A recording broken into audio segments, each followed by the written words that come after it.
Palakurthi MLA ఎస్ఎస్మిరెడ్డి అసెంబ్లీలో BRS సభ్యుల ప్రవర్తనపై తీవ్ర అసహనం వ్యక్తం చేశారు. సభలో కొత్త సభ్యులకు ఎలాంటి సంస్కృతిని నేర్పిస్తున్నారని ప్రశ్నించారు. బీఆర్ఎస్ సభ్యుల అనుచిత ప్రవర్తన వల్ల సభా సమయం వృధా అవుతోందని మండిపడ్డారు. తండ్రి సమానులైన సీనియర్ నేత కడియం శ్రీహరిని అవమానించిన పాడి కౌశిక్ రెడ్డిని వెంటనే సస్పెండ్ చేయాలని డిమాండ్ చేశారు. సభను నిబంధనల ప్రకారం ఆర్డర్లు పెట్టాలని ఆమె స్పీకర్కు విజ్ఞప్తి చేశారు.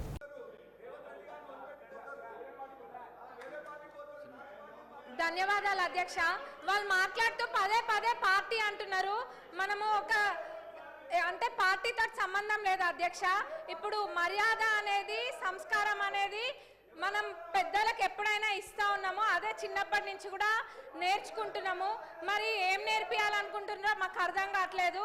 అంటే పార్టీతో సంబంధం లేదు. ఇప్పుడు ఒక తండ్రి లాంటి వాళ్ళు కడియం శ్రీహరి గారు మా అందరికీ కూడా ఒక తండ్రి లాంటి వాళ్ళు, వయసులో పెద్దవాళ్ళు, ఎప్పటి నుంచో కూడా శాసనసభ్యులుగా ఉన్నారు. అట్లాంటి వారికి మర్యాద ఇవ్వకుండా ఎట్లా పడితే అట్లా మాట్లాడి నిన్నటి నుంచి చూస్తున్నాము.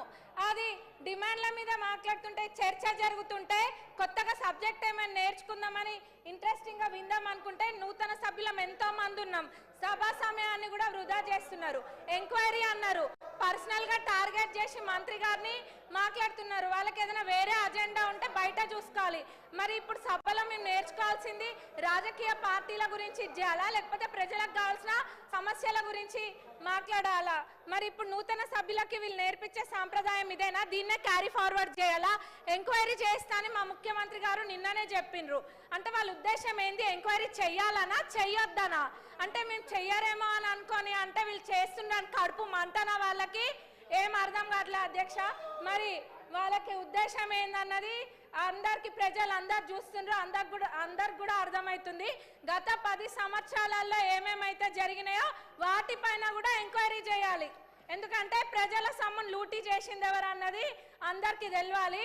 ప్రజలందరూ కూడా కోరుకుంటున్నారు. మరి దౌర్జన్య పాలన వాళ్ళదైతే ప్రజాపాలన ఈ ప్రభుత్వం చేస్తుంది. అంత ఫెయిర్గా నిన్న మా ముఖ్యమంత్రి గారు చెప్పిండ్రు ఎంక్వైరీ చేస్తాని. మరి ఎందుకు ఇట్లా సమయం వృధా చేస్తుండ్రు?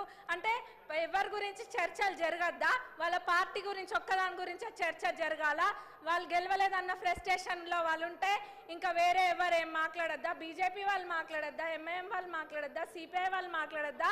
మేము అసలు విని ఏమైనా మాట్లాడదాం అనుకుంటే కొద్ది గొప్ప ఇంత కొంత నేర్చుకుంటే ఆ ఉన్నదంతా కూడా ఎగరగొట్టేటట్టున్నారు వాళ్ళు. నూతన సభ్యులకైతే మొత్తం ఇదిగా ఉంది.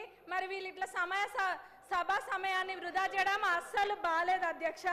మరి ఎంక్వైరీ చేస్తాన్నాక ఇది చేయడము చిన్నపిల్లల ఆట లెక్క ఉంది. ఇదంతా కూడా ప్రజలు గమనిస్తున్నారు. ధన్యవాదాలు అధ్యక్ష. మీరు సభను ఆర్డర్లో పెట్టండి.